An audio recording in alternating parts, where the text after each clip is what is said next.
Radhadesh, Belgium, and we're going to be looking at a brief overview of the main part of Chaitanya Charitamrita, Madhya Leela, Chapter 8, which is the discussion between Sri Chaitanya Mahaprabhu and Ramananda Roy. Does anyone remember what I was saying about this chapter? I said it several times in the Chatra Sloki classes. Does anybody remember? Yes, that Srila Krishnadas Kaviraj says that this chapter represents our Gaudiya Siddhanta. Now, again, the chapter is too long and complex to use in hermeneutics. You can't use it for understanding Shastra the way you can use Dasamula Tattva because it's too big, it's too complicated. But still we can get an idea. I mean, it is just one chapter of what is our Gaudiya Siddhanta. Again, I'm not going to go over everything in the chapter. It would be way too much time. I'm going to be concentrating on the first discussion that the Lord has with Ramananda Roy, which is on what is the supreme goal of life, what is the sadhya. So of course we know that Sri Chaitanya Mahaprabhu meets Ramananda Roy by the river when Ramananda Roy is surrounded by brahmanas. And Ramananda Roy, this was the degradation of the varnashram system into some sort of caste by birth. So Ramananda Roy was considered a Shudra. Was he a Shudra? Definitely not. Definitely not. Okay, what was he doing? What was his work? He was a ruler.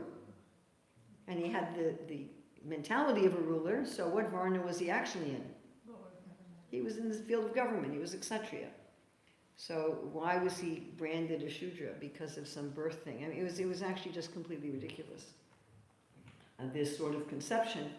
And Lord Chaitanya, having been born in a Brahmana family, so they had this thing that the Brahmanas weren't supposed to touch the Shudras. I mean, in some parts of India, if a Shudra's shadow touched a Brahmana, the Shudra had to do some sort of atonement. I mean, it really degraded into something very demoniac and absurd. So when Mahaprabhu, why did Lord Chaitanya go to see Ramananda Roy, by the way? Sarvabhauma Bhattacharya recommended and he do so. So of course this is the way of devotional service. We get recommended by another devotee. Right? Some devotee recommends you to the Lord. Yes, my dear Lord, you should see this devotee. So the Lord says, okay. Of course, Sri Chaitanya Mahaprabhu had his own internal plan that Ramananda Roy actually became one of his very intimate devotees. So in some parts of Chaitanya Charitamrita, he's identified as Lalita. Generally, he's identified as Vishaka. And after meeting Sri Chaitanya Mahaprabhu here, he actually retired very early, so he was still a young man. Still had his wife and children and so forth, but he retired from his work and he moved to Jagannath Puri, and he still got his salary. Usually when you get a pension, it's a reduction of your salary. You don't get your full salary. So he still got his full salary and could live in Jagannath Puri. So after meeting Lord Chaitanya, he went there. But when Lord Chaitanya saw him, they embraced, and the brahmanas there were scandalized. How is this sannyasi embracing this low-class man? And the Lord started showing signs of ecstasy, and the brahmanas were even more scandalized. So he kind of internalized his feelings, and he said, let's meet later privately, not in front of these other people who can't appreciate. So this is important instruction by behavior of Sri Chaitanya Mahaprabhu, that we don't reveal our intimate spiritual life publicly. Even, you could say, well, Mahaprabhu sort of did in Jagannath Puri, but not really. Like when the devotees came from Bengal, he wouldn't so much show all of his ecstasies. He would become more restrained. I mean, to some extent, he's dancing at the Rath Yatra and tears are coming out like a syringe. But but not like when he was just with his intimate devotees. And when he was out as in his main preaching time, again, he did not. So at the end of his manifest pastimes, and usually like at night, when a lot of other people weren't around, and Prabhupada often talks about the fact that Sri Chaitanya Mahaprabhu didn't discuss very high esoteric things publicly. Yes, I mean, of course, Srila Prabhupada did publish Krishna book, which we distributed to the public, and Nectar of Devotion, Nectar of Instruction, and Chaitanya Charitamrita, which we distributed to the public. And Prabhupada said we don't boycott the gopis. He said we can have articles about the gopis in Bhakti Godhead, and he would talk about such things in his classes. However, Srila Prabhupada didn't go into very detailed esoteric things publicly, which has become somewhat of a fashion among certain circles now in our Hare Krishna movement, and going into detailed esoteric things. All right, so when they met alone, Sri Chaitanya Mahaprabhu, his main question was, give me a sloka, sadhyara. Sadhya means the goal. What is the goal? So just this morning I was hearing Prabhupada say that you have to have a goal. You have to know where you're going. So Lord Chaitanya Mahaprabhu says, what's the goal of life? What's the ultimate goal of life? And Ramananda Roy said, do dharma. The ultimate goal of life is to do your dharma. Whatever your dharma is in the world, do that. And by doing that, you'll attain Vishnu Bhakti. Now this is, of course, the philosophy of so many religions in the world. Be a good person in this world. I remember years ago talking to this one man, and he said, well, I have my own religion. I'm not so interested in Krishna consciousness, to have my own religion. And I said, okay, what is it? And then sometime later he said, I just want to be a good person. Of course, that begs the question of what is good. So in the scriptures of the world, especially the Vedic scriptures, they prescribe what is good, and they prescribe what is good according to one's stage of life, which we call ashram, and according to one's temperament, which we call varna. And if you do that, if you just follow what's good according to your temperament and your stage of life, you will attain Vishnu Bhakti. And he quotes this verse, which is actually quite an important verse.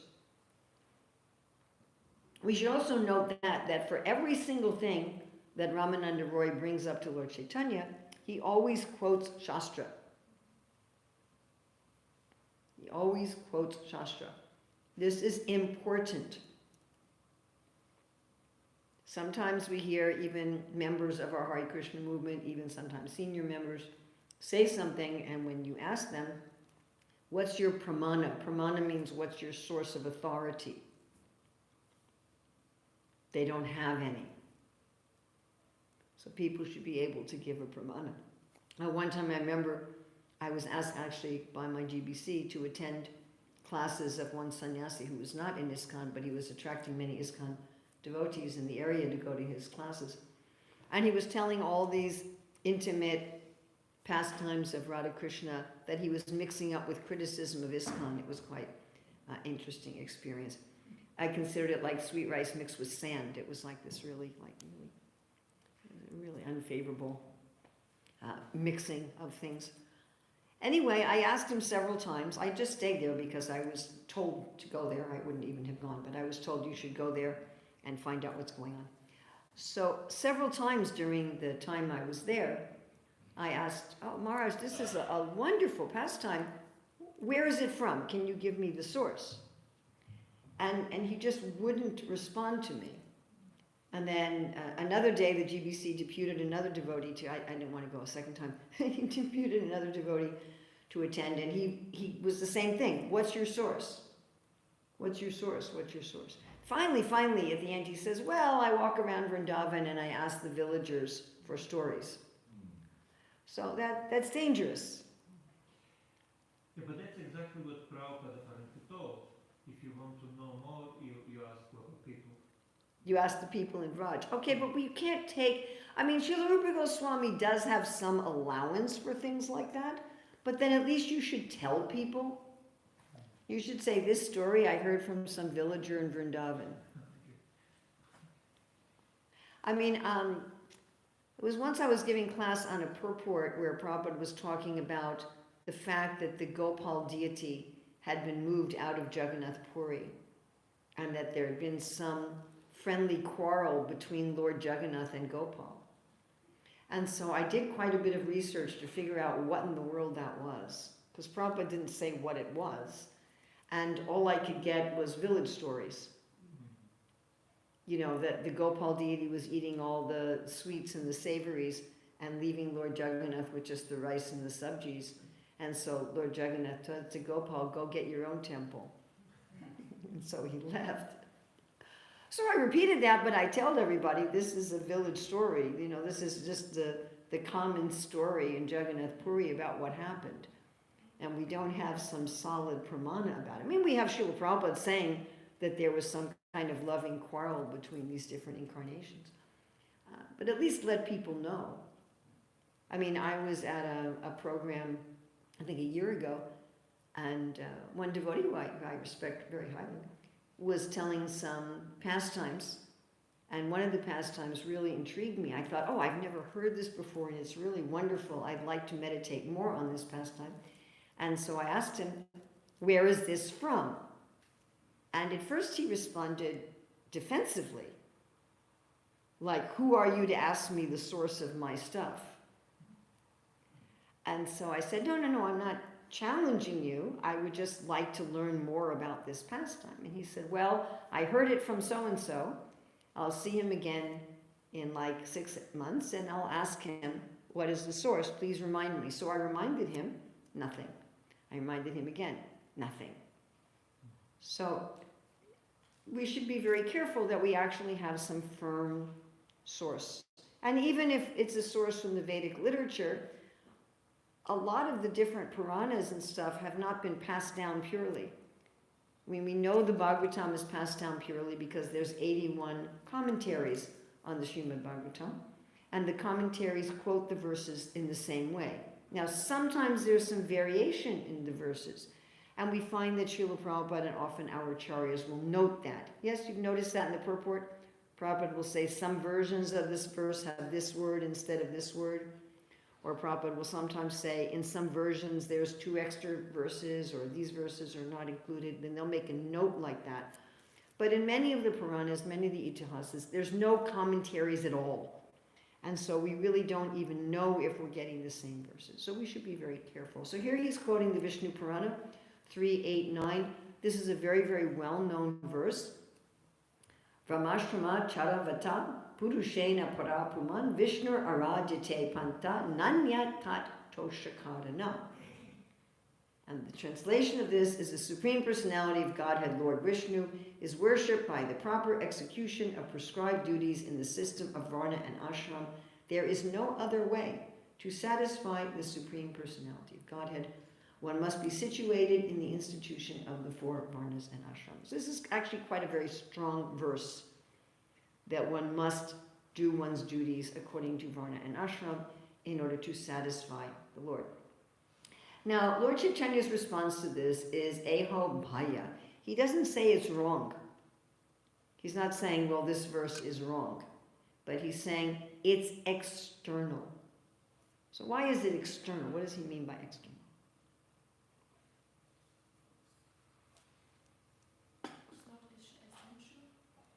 No. It's not what? Essential? No. Although that's a very good guess, that it's not essential, yeah? Devotional service is like part of the spiritual energy, and this is external to the spiritual energy. Excellent. So devotional service is on the platform of spiritual energy, and this is not the spiritual energy. Of course, we had Bhagavatamrita when Uddhava and Narada are advising Gopakumar. And Uddhava says to Narada, you should advise him because you're a Brahmana and I'm a Kshatriya. And Narada says, that doesn't have any meaning here in the spiritual world. And Uddhava says, well, the Lord likes to play as if it does. You know, the Lord here is appearing in Dwarka as a Kshatriya and in Vrindavan as a Vaishya. And so the Lord has this kind of play even here. Of course, then Narada convinces Narada does give instruction. He also convinces Uddhava to give some instruction. But so there's something in the spiritual world that resembles this sort of social structure, although it's not for, you know, physical maintenance or keeping out enemies, or there's no wars in Vaikuntha. You don't need soldiers. But yes, this is external. That in order, if that's all you're doing, if you're only doing your Varna and Ashram duties for the Lord, you may be identifying like that. You might say, I am a Vaishya, I am a Vanaprastha, I am a this, I am a that, and I'm worshiping the Lord as that, which is what most religions do. They say, I am a man, I am a woman, I am a banker, I am a farmer, I am a whatever. And I'm doing that to worship the Lord. So he's saying that's external. Okay, and then Ramananda Roy says, all right, well, offering everything to Krishna. So you're not just doing your duty to please the Lord, but you're taking the results of your duty and you're offering to Krishna. And he quotes this verse in the Bhagavad Gita, Yat karoshi yat ahasi, yat adnasi yat jahosi dadasi, yat tapasyashi kante yat tat karushvam adarpanam. By the way, any of you who do any interfaith preaching, there's an almost identical verse like this in the Bible in Corinthians. So whenever I'm preaching to Christians, I like to quote this verse and quote the verse from Corinthians. And so Lord Chaitanya again says this is external. So this is external for exactly the same reason. It's a greater depth of connection with Krishna, but it's still on the platform of a false identity. It says that can't. Remember, Lord Chaitanya is looking for the supreme goal of life. He's not asking, what should you do? He's saying, what's the highest thing to do? So the highest thing to do is not to offer the results of your work to the Lord in terms of your material identity. So then Ramananda Roy says, well, give up your duties in this world. Just don't do them. Don't do your ashram duties. Don't do your varna duties. Don't do anything according to your material identity. And he quotes a nice verse. He says, occupational duties are prescribed in the religious scripture. You can see their faults and good qualities, so just completely give them up and serve the Lord. And it's interesting that in support of that, he quotes this verse, Sarva dharman parityajya mamekam sharanam vrajaham tvam sarva papebhyo mokshishyami ma sujaham. But of course, when Krishna says this verse to Arjuna, is he asking them to stop being a kshatriya or stop being a grihastha? No, he isn't. In fact, it was Arjuna who wanted to go in that direction. Arjuna says, let me just give up all my duties in this world. And at one point, of course, Krishna in the 6th chapter says, okay, fine. Go to a sacred place, sit on deerskin, stare at your nose, say Om, be a brahmachari, just, forget everything. And it's Arjuna who ends up rejecting that. Arjuna ends up saying, Chanchala himana Krishna, I'm not going to be able to do that. And he says, he asks indirectly. He says, what happens if someone does this and fails? He's obviously thinking about himself. And after that, Arjuna doesn't bring it up anymore. So it's Arjuna who's pushing for this, not Krishna. Krishna is pushing in another direction. And yet Krishna says this verse. So this verse cannot possibly mean that you stop doing your duties in the world. Because that's not the context in which this verse is spoken. But of course, there are devotees who do that. And then they become avadutas. Avadutas means that they have nothing to do with any of the conventions of the world. In fact, Arjuna did do that at the very end of his life. So Yudhisthira, and then he was followed by his brothers and by Draupadi and Subhadra. And they went north. They stopped speaking to anyone. They stopped interacting with anyone. They were just traveling as avadutas. And Lord Rishabdev did this at the end of his life. Of course, Jada Bharata, Jada means like a stone. He did that not entirely his whole life, but pretty much in that third life. He's like, I'm not going to risk anything. Because in his first life, he was the king. And then he came to a point where he retired, he became a vanaprastha, he's out in the forest. Good morning. And out in the forest, he sees an orphan baby deer. And his Kshatriya mood kicks in, and he's like, I'm the protector.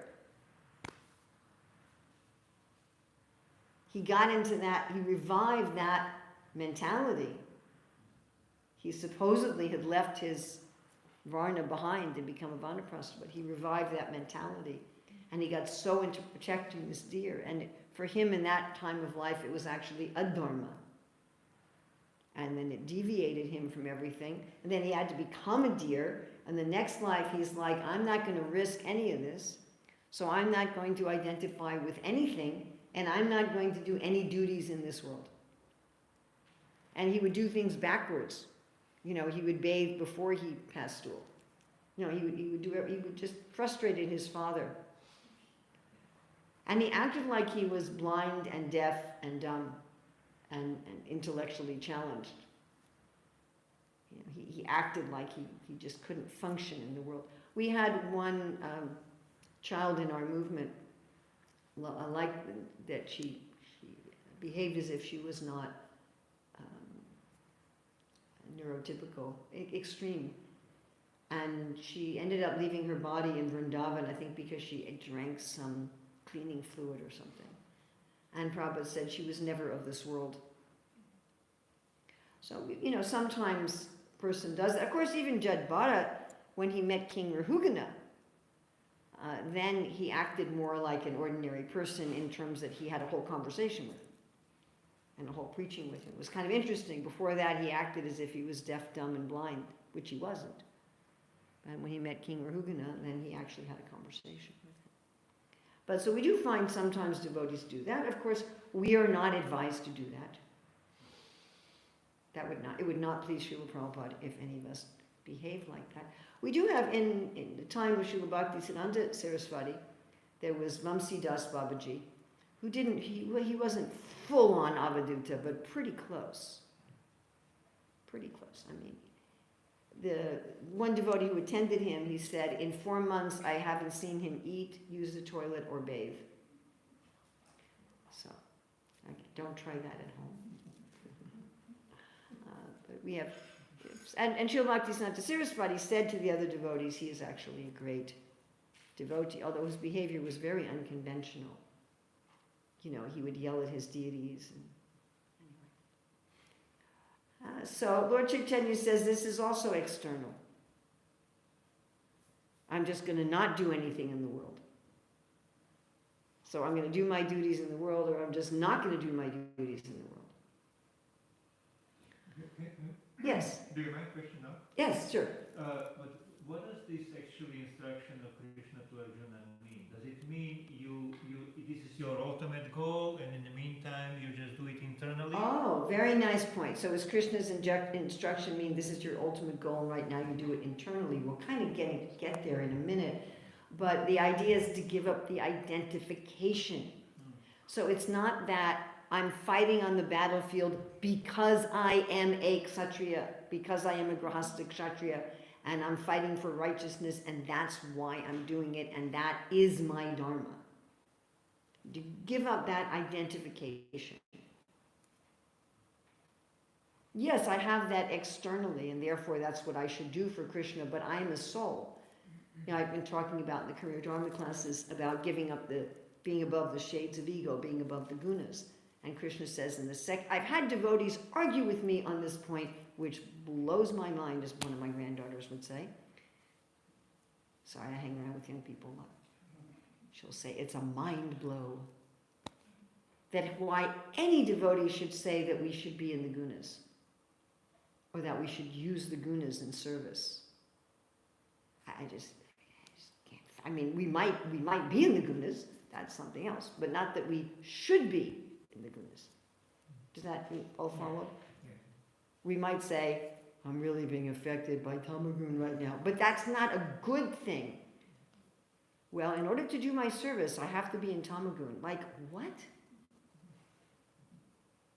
You know, or I've heard many devotees say this about Rajagun. You know, I'm not going to be determined unless I'm in Rajagun. I'm not going to have any enthusiasm unless I'm in Rajagun. It's like, I'm sorry, what? I mean, if you have to be in the gunas, be in Sattvagun. But even that's not recommended. And this is right, Jai Shishi Radha.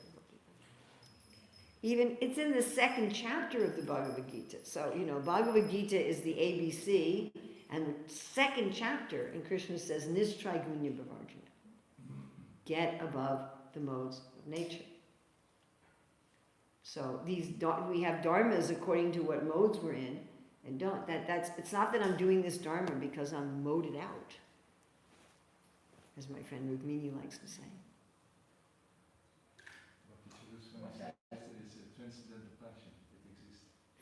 There's transcendental passion. Yes, exactly. There's even transcendental ignorance. You know, one of the Vyavichari bhavs is laziness. Did you know that? So my friend Rukmini and I, we have this joke that we're going to start the Lazy Baba Society. But all we're going to do is start it. We're not going to do anything in it. So one example given, because that you're lazy. So it's a joke. It's a joke, folks. It's a joke.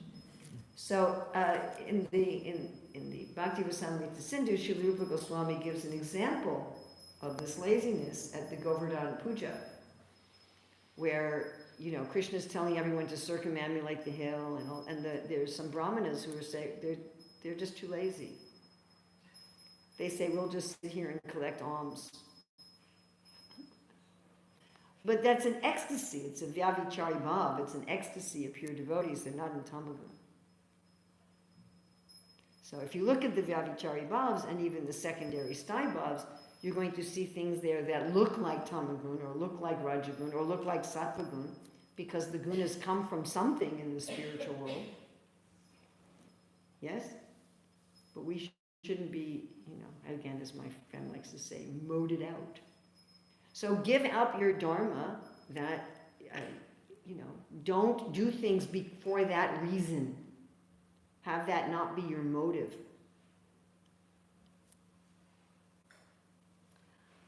Okay. So Lord Chaitanya said that was external. And then Ramananda Rai said, Jnana Mishra Bhakti is the goal of life. In other words, to do bhakti with the view of liberation. To do bhakti for the purpose of liberation, which is exemplified here by Prithu and the four Kumaras. And he quotes Brahmabhuta Prasanatma Nasochachina Kanchati Samasarveshu Bhuteshu Man Bhaktim Labhate Param, as talking about Brahmabhuta. Now, this is a very significant verse where Krishna is saying that after you're liberated, you can do bhakti. And Srila Prabhupada often says this, that in order to do real deep bhakti, you have to already be liberated. Of course, this concept confuses Arjuna earlier in the Bhagavad Gita, in the 12th chapter, where he says, do I first have to realize Brahman or myself, according to various acharyas, how that's explained. Do I first realize Brahman? Do I first realize myself? Do I first realize myself and Brahman? And then I can do bhakti. And Krishna says, you can do it that way, but klesho dikatarastesham, it will be very difficult for you to do it that way. And Krishna explains that you can do sadhana bhakti, which will also liberate you. It's not that I'm going to do gyan, or I'm going to do yoga, or I'm going to do karma to get liberated, and then after I'm liberated, I'm going to do bhakti. But rather, by doing bhakti, I will become liberated, and then I can do mature bhakti. Something like you practice a drama, you're practicing, and then you perform. So when does the drama start? Does it start when the playwright has an idea for a script? Does it start when the playwright writes the script? Does it start when you cast the people in the different roles? Does it start when you're practicing, or does it start when the curtain opens in front of an audience? When does it start? When does bhakti start exactly? So if we're going to talk about pure bhakti, that's like the curtains have opened. If we're talking about practice bhakti, we're talking about the practices, literally, quite literally so. But that can also be part of bhakti. But Lord Chaitanya says this is also external. Why? Because wanting liberation is external to the soul. The real essence of the soul is wanting a relationship.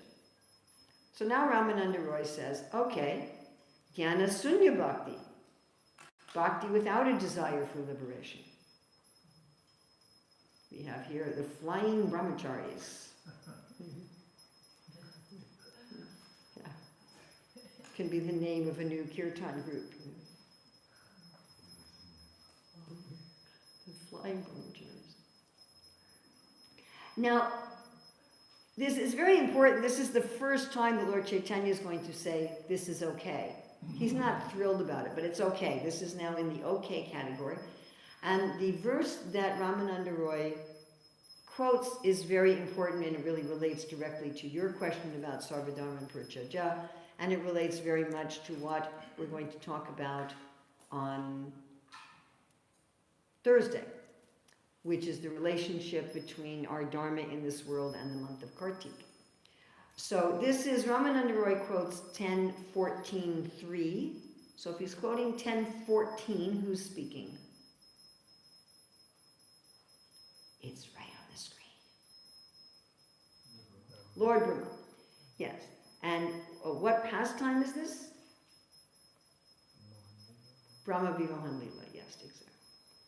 So Lord Brahma is talking to Krishna, and he says, those who, even while remaining situated in their established social positions, this is the stani stita.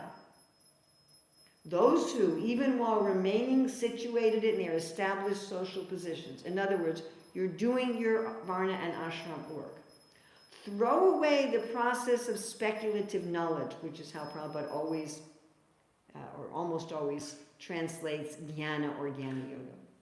And with their body, mind, and words, that's why I have this picture of body, mind, and words. Right? Do you see my little symbolic body, mind, and words here? Everybody get this? This is body, mind, and words. I always have fun trying to put these slides together. So those who, even while remaining situated in their established social positions, throw away the process of speculative knowledge, and with their body, mind, and word offer all respects to descriptions of your personality and activities, dedicating their lives to these narrations, which are vibrated by you personally and by your pure devotees, certainly conquer your lordship, although you are otherwise unconquerable by anyone within the three worlds. So here Lord Brahma is saying, do your duty in this world according to Varna and Ashram, but at the same time, be absorbed in Krishna's Leela, be absorbed in narrations of Krishna as spoken by Krishna and as spoken by Krishna devotees, which is how Prabhupada always defines Krishna Katha, right? Krishna Katha is that spoken by Krishna or that spoken about Krishna. So, and to give up desires for liberation. Now Lord Chaitanya says that's it. That's okay. Now this is the demarcation. So now we come to what is actually the goal of life. Do your duty in this world while you're meditating on Krishna. And now Ramananda Roy is going to go higher, because Lord Chaitanya says, that's all right, but can you tell me something more? And he says, yeah, you should look for prema. You should actually look for pure love, not just absorption in Krishna, but absorption in Krishna with pure love. And then he quotes this nice verse, as long as there is hunger and thirst, varieties of food make you happy. Do you ever try to eat when you're not hungry? It's not pleasurable. Right? It's actually painful. Yeah? Similarly, when the Lord is worshipped with pure love, then all the activities of bhakti awaken bliss. So when we do our activities with love, then those activities make us happy. Maybe you could wake him up too on your way out. Is this a very boring class? No. Okay.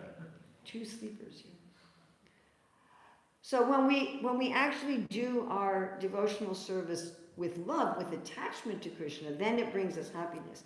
If we're saying, I'm doing this service, it isn't bringing me any happiness, that means you're trying to eat food when you're not hungry. You notice how food tastes better when you're hungry? Everybody's noticed that? Yes? If you're really, really, really, really, really hungry, then even if it's sort of, it's just a chapati, it's like, whoa, this is such a good chapati. And so when we have actual love for Krishna, then our activities in devotion will fill us with bliss. And he quotes from the Pajavali of Sri Rupa Goswami, when the Lord is worshipped with pure love, the various activities performed in the course of that worship awaken transcendental bliss in the heart of the devotee. That can be attained by paying one price. What is the price? Eagerness, greed. And Lord Chaitanya says, that's all right. We haven't gone above that's all right. It's just all right. We're at Prema Bhakti and it's just all right. So then Ramananda Roy says, Dasya Prema, the love of the servant. In this picture you see Raktak and Patrak, the 2 chief servants of Krishna in Vrindavan. And here's another drawing of Raktak and Patrak serving Krishna. And Ramananda Roy quotes from 9.5.16, what remains to be attained by those who have become Krishna servants? If you become Krishna servants, nothing more than this. And Lord Chaitanya still just says, that's all right. We're still at the that's all right category. So we had the that's external category, to serve Krishna while maintaining your material identity, or to serve Krishna while you want to give up your material identity, but you're not focused on the spiritual identity. Clear? I'm going to keep my material identity but serve Krishna. That's external. Okay, I'm going to not have any identity. I'm just going to be into liberation and serve Krishna. That's external. I'm going to give everything up. Okay, I'm going to mix them. I'm going to mix liberation with bhakti. No, that's all external. Okay, I'm going to do my duties in the world, but without identification with them and be focused on Krishna. Yes, that's all right. I'm going to do my duties in the world without identifying with them to serve Krishna in prema. That's all right. I'm going to identify as an eternal servant of Krishna. That's all right. Can we go back for a moment to this madness after Krishna running, Does it mean that devotee who has such eagerness to serve Krishna that he or she will be automatically so enthused regardless of what type of occupation is being performed? That's the idea. Uh-huh. I mean, unless you're, a mafia boss or you're running a liquor store or something. Yeah. I mean, that might even be the case, like Prabhupada talks about prostitutes in Dwarka who are pure devotees. But at least for us, those 4 things, meat eating, intoxication, illicit sex, gambling, we shouldn't do any, also like murder, which isn't in that list. In other words, we shouldn't be doing some occupation that's involving sinful activities and think I'm going to do some sinful occupation but meditate on Krishna. That we should not do. Other than that, yes. I didn't mean the range of occupations. I meant how particular occupation is relevant to our conditioning. Oh, but that's part of Krishna's instructions. So, can you meditate on Krishna even if you're in the wrong place doing the wrong thing? Yes, but it will be very difficult. You're going to put up we've been discussing this with Career Dharma. You're going to put up all kinds of obstacles in your spiritual path. And you're not going to really be able to use your occupation in service. It won't work. If you're a heart muscle, you can't serve the body if you're hanging out in the stomach. There's no service a heart muscle can do for the body in the stomach. You'll just cause a disturbance. So if you're doing something that's not in accord with what Prabhupada calls psychophysical nature, you can't really use that in service. It won't really work. You'll end up causing a disturbance, and it will impede your bhakti. Well, you can still meditate on Krishna and chant Hare Krishna. I mean, that's always there. Okay, he said that's all right. Now we're on, Ramananda Roy says, okay, Sakya Prema. And here we have Subal and Sri.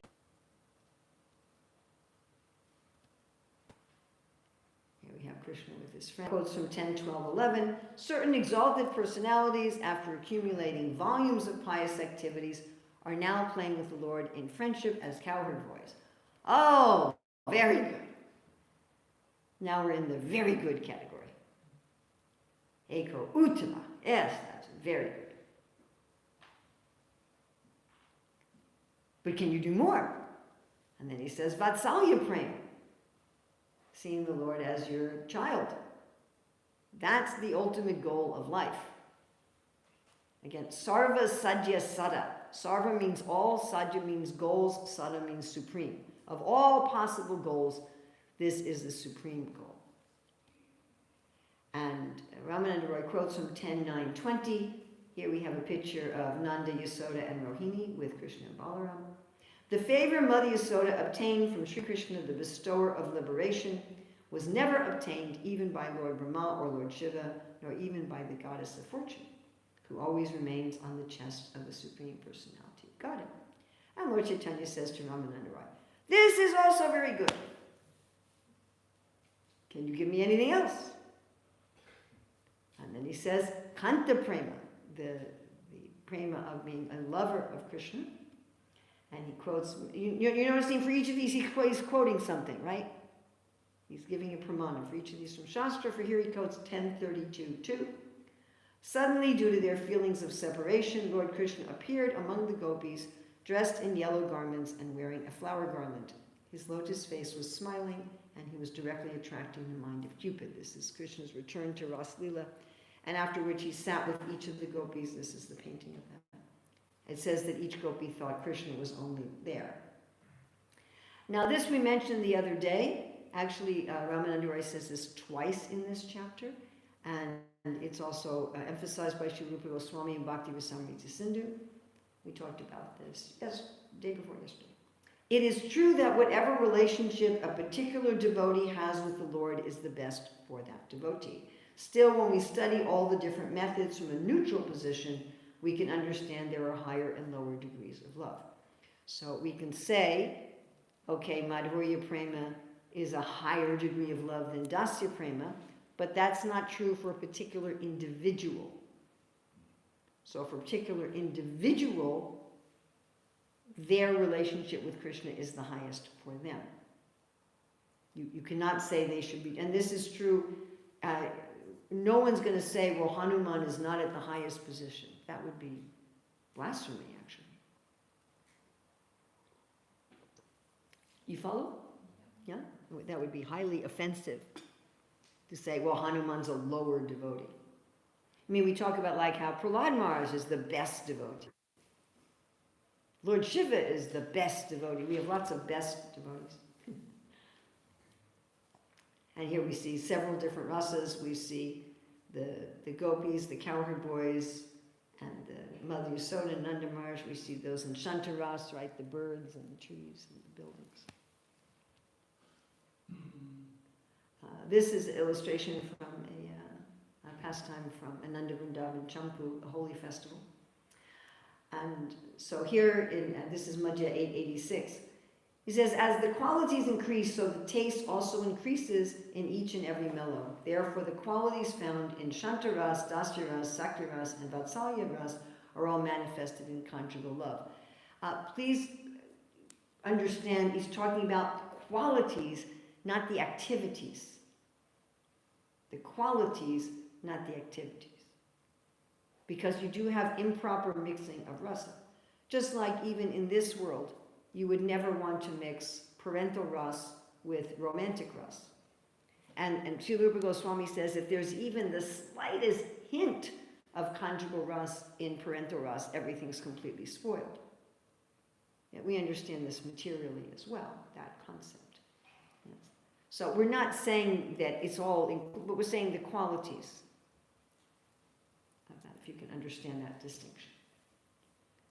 Okay, and he quotes, this is in Lord Ramachandra accepting Vibhishan, that Lord Krishna has made a firm promise for all time if one renders service unto him, Krishna correspondingly gives him an equal amount of success in devotional service to the Lord. So this is not talking just about amount, but about kind. However you want to worship the Lord responds appropriately. This is with the idea that whatever is best for you is what's best for you. So then Lord Chaitanya said, okay, you've reached the limit of perfection. There's nothing higher than this, but can you tell me something more anyway? Do you have anything more you can tell me? And then Ramananda Roy starts talking about the love of Srimati Radharani and glorifying that as the topmost love. And then Lord Chaitanya says to Ramananda Roy that the reason that I can't come here has now become an object of truth. But I think there's something more you have to tell me than this. Please describe the features of Krishna and the features of Srimati Radharani. So Ramananda Roy establishes first that Krishna is God, that Krishna is the Supreme Personality of Godhead. And then he has this verse about Krishna being the ever-fresh Cupid. This is verse 138. A very astonishing verse and purport, which I quote a lot in my presentation about sexual desire and dealing with sexual desire, that Krishna is the ever-fresh Cupid. And Prabhupada says some really amazing things there, which he also talks about in teachings of Lord Chaitanya, which we don't have time to discuss today.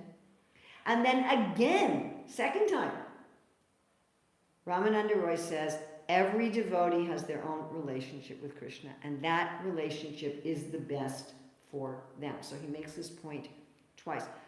This point is very important if we're going to look at, where does our relationship with Krishna come from? We have this, I was explaining the other day, that there's an internal, according to Srila Bhaktivinoda Thakur, there's an internal and external path of spontaneous devotion that Swarup Damodar taught, the external path to Vikeshwara Pandit and the internal path to Raghunath Das Goswami. And on the external path, your guru discusses with you when you're qualified, okay, this is your eternal form that you can meditate on. But if you look at that in Jaiva Dharma, Srila Bhaktivinoda Thakur talks about how that's a discussion with the guru. That the guru may say, try meditating on this as your eternal form, and the disciple may come back and say, well, that's not working for me. I need to go in a different direction. And this practice became perverted into anyone who had no qualification, wasn't following any sadhana, wasn't even following the four regulative principles, just going to some guru who's not qualified, and the guru says, yes, you're a gopi. And by the way, they're all gopis under this system, every one of them. That in and of itself should make you suspicious. And so these people say, if everybody's becoming a gopi, right? And they're all becoming Manjari gopis too. And they're all becoming Manjari gopis in Lalita's group. And so then they come, because they say that's the highest. They've come up with what's the highest. Well, the highest is to be a gopi, and they've decided their assessment. Higher than a Saki is a Manjari, and the highest group is Lalita's group. So if you're a Manjari in Lalita's group, then you're the highest. So that's what everybody's going to get. It's like a factory, Everybody, it's all interchangeable parts because it's factory made. And then they say, well, how is it that that's for everybody? How's everybody doing that? And they say, well, that's because you don't have an inherent personality. You're just a blob, I guess. I don't know what you are. And the guru gives it to you. And, at the time that this started to become prevalent was around the time of Srila Bhaktivinoda Thakur. And so he started preaching against this. We don't find much preaching against this before the time of Bhaktivinoda Thakur because nobody was preaching in favor of it before that time. It didn't come up. It didn't arise. So Bhaktivinoda Thakur is preaching against this. Yes, the guru helps awaken your relationship, but it's your relationship. It's who you are. And Srila Bhaktisiddhanta Saraswati completely, or almost completely, rejected the external path because of all of this cheating. And then they criticized Bhaktisiddhanta, well, you're not doing any spontaneous devotion, because he rejected this cheating business, which Srila Prabhupada also rejected. And we have these statements from Krishnadas Kaviraj quoting Ramananda Roy, that each of us has a relationship that's best for us. It's our relationship. It's our relationship. And it must be our relationship eternally, without beginning. If it has a beginning, by definition, it is illusion.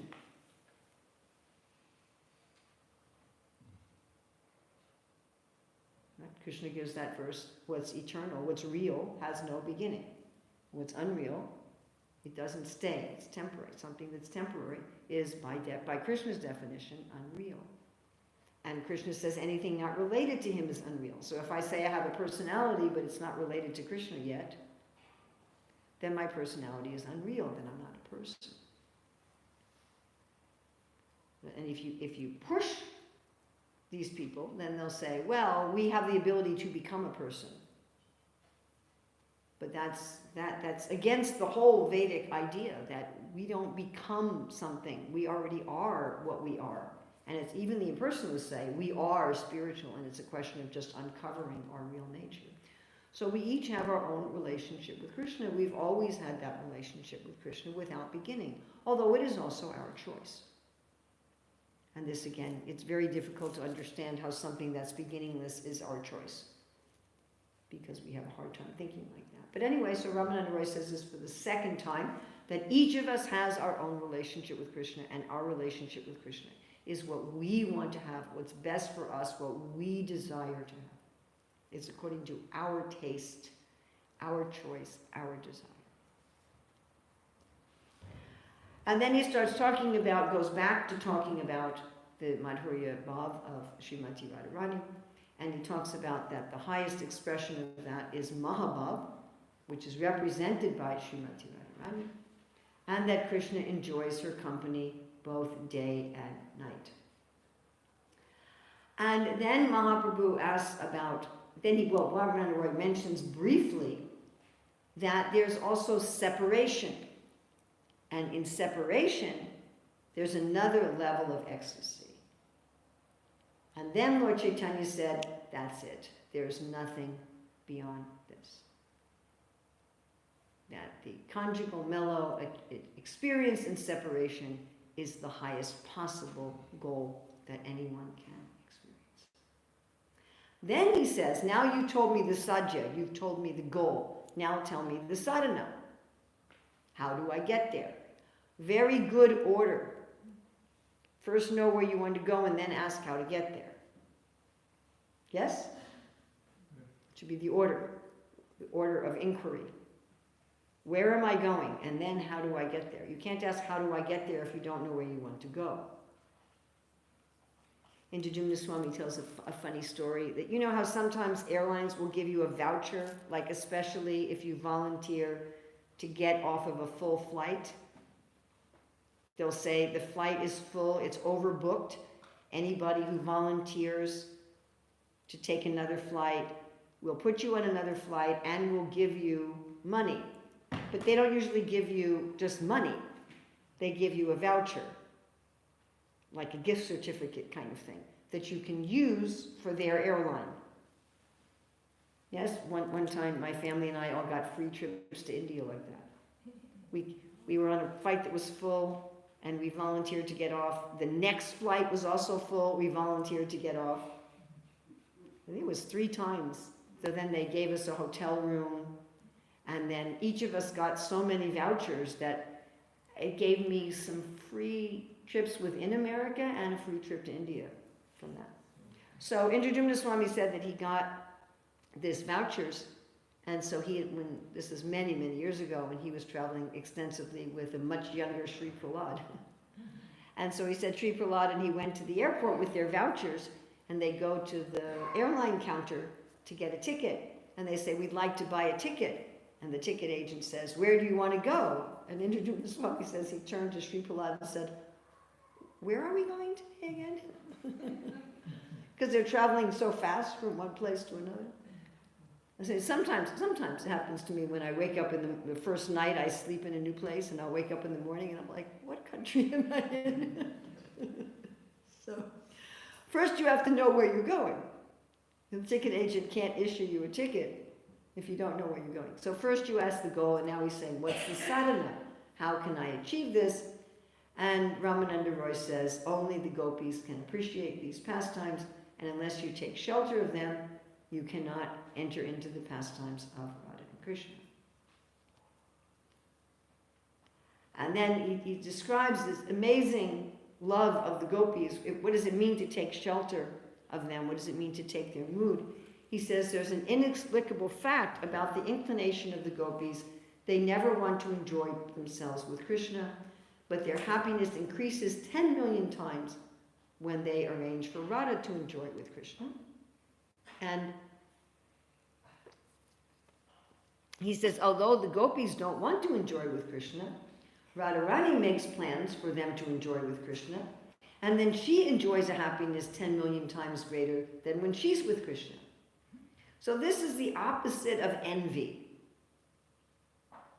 Envy is, I want it, and I want to have something more than you.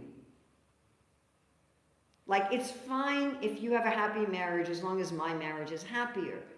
It's fine, if your kid is an honor student as long as my kid gets better grades. You can have a nice car as long as my car is nicer. I always want to have more than others. I used to manage the serve out on Janmashtami, and I told the servers, you have to make your own plate up first and put it aside. Because otherwise they would be very miserly, serving out like the paneer sabji. It was a real problem because they're calculating. I want to make sure there's a little bit left for me at the end of the serve out. So I said, make your own plates, put it off to the side, and then you can serve peacefully. You know you have a plate with what you want to eat. So that's our basic mentality. Spiritually, it's the opposite. Spiritually, now we can't just falsely imitate this, okay? If you just try to falsely imitate it, you'll become resentful. You follow? You can't pretend you have a higher mentality than you have. If you pretend that, well, I just want to give everything to everybody else, it won't last. After a while, you'll start thinking, what about me? I gave everything to everybody else, and where is there something for me? And it just won't work. You'll explode. I know of a marriage that exploded after 10 years because of this, because the wife never, ever, ever argued with the husband about anything and never complained about anything. I'm just going to be a perfect wife, and I'm just going to give and give and give and give. But she wasn't actually on that platform. So every time she was giving, she was keeping score. I gave this, okay. I gave this, okay. And every time she was annoyed, she was saving the resentments. So she had this stock of entitlement and resentments. And the husband thought, my wife is just so happy. Everything's fine. And then after 10 years, some little thing, they say the straw that broke the camel's back, some little thing. And there was a volcano. There was an earthquake. And then there was no fixing anything. The poor guy, he couldn't fix 10 years of this. It was over. And she did not do well after that, by the way. He survived and did well, although he went through some stuff.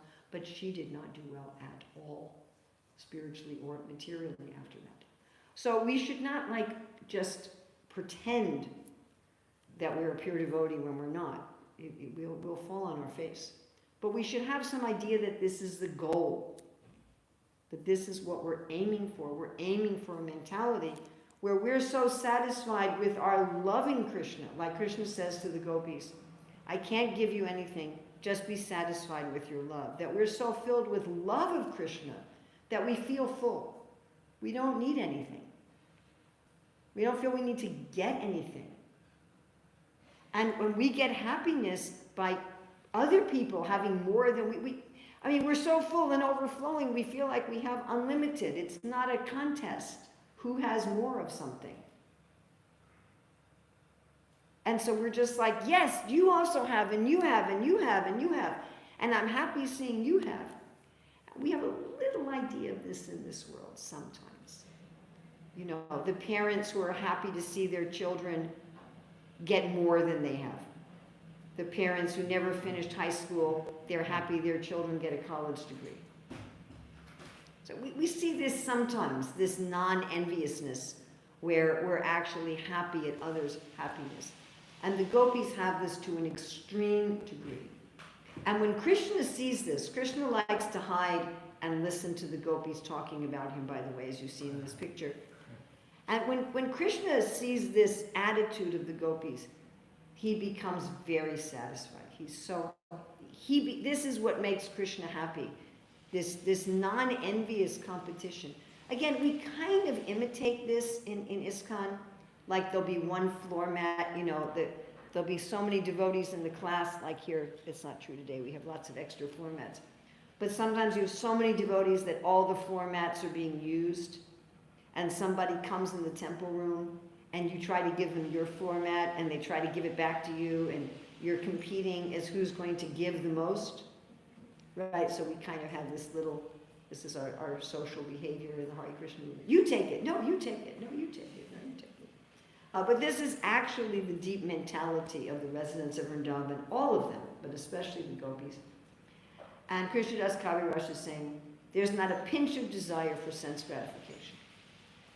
They only want to please Krishna. Again, don't imitate this. It won't work.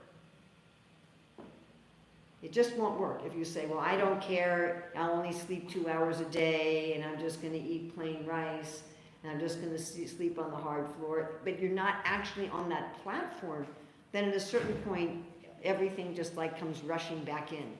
Have we seen this happen? Those of us who've been around for a long time. Yes, we have seen this happen.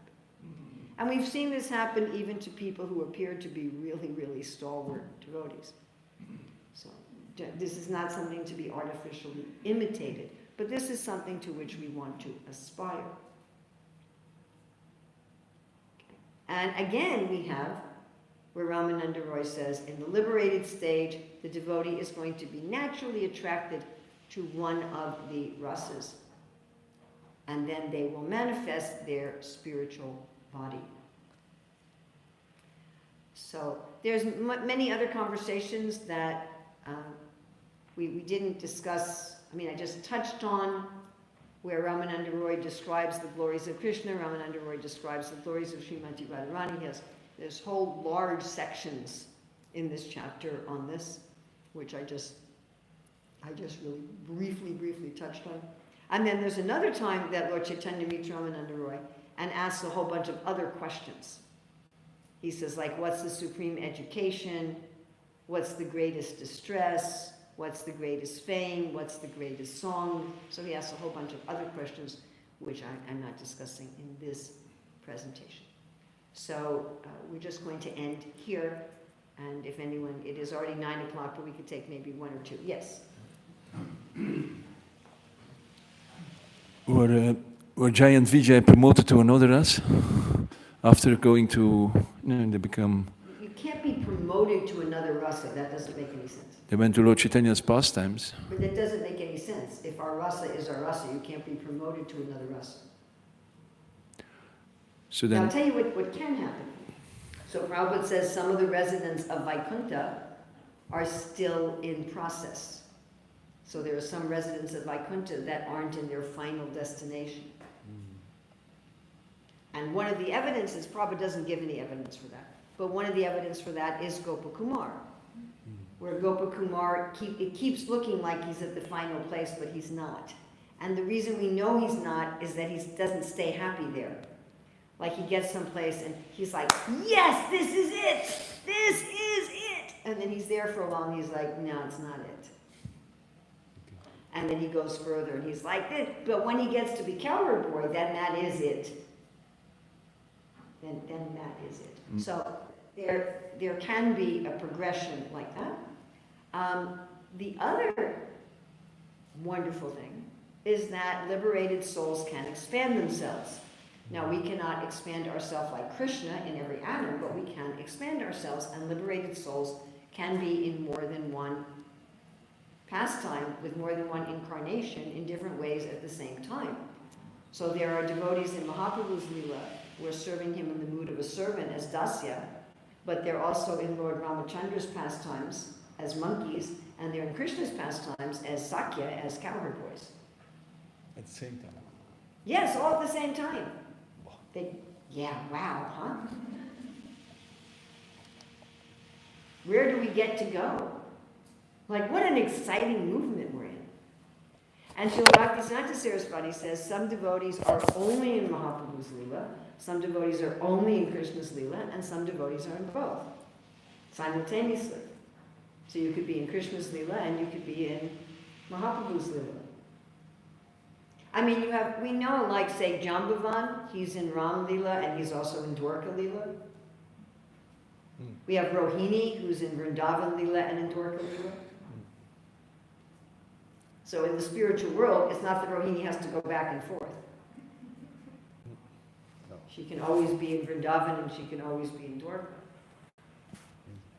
And it's not that Jambavan, has to go back and forth. Okay, now I'm going to spend some time now with Ram, now I'm going to spend some time with Krishna, but he's in both Leelas. And he's in the Leelas differently.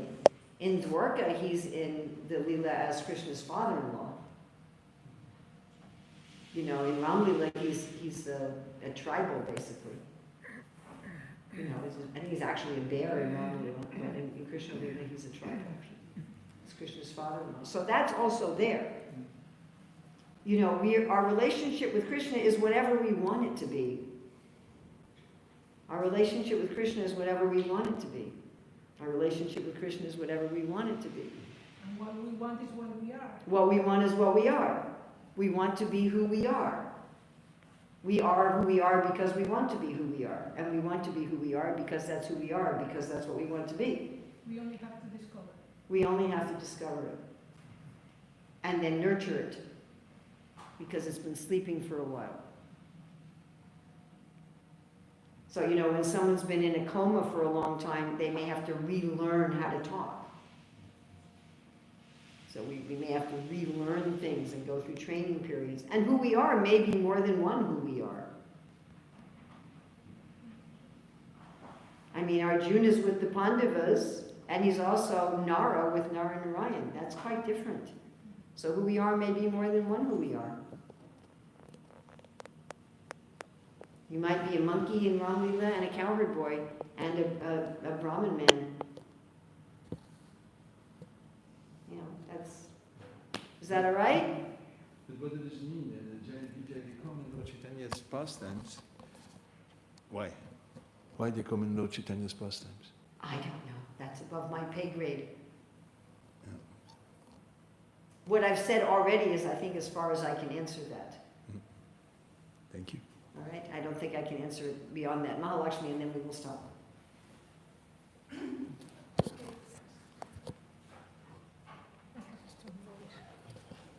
Hare Krishna. Haribol? Yes, it's on. It's on. Okay. We've seen here Ramananda Rai, how Lord Chaitanya met with him. Yes. And yet, in other pastime with Maharaj Prataparudra, he didn't want to know anything about a king, and both were kings. Interesting, isn't it? Yes. Yes. Of course, Ramananda Roy is a much more intimate devotee. But even here, he's hesitant to have people see him with Ramananda Roy while he's his king. He comes and embraces him, and then he stops and he says, I'm not going to do that. He doesn't really associate with him intimately, regularly, publicly, until he stops being a king. And the idea then was you didn't want sannyasis to hang out with rich, powerful people. Why not? Influence. Because they might be influenced.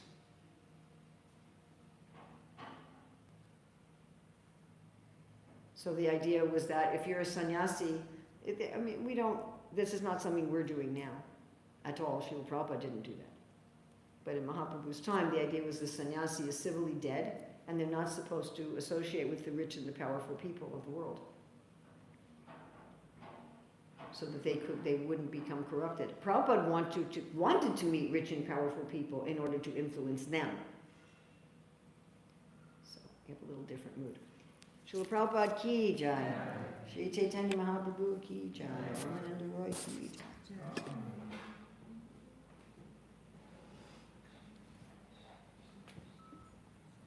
Thank you for setting up the projector.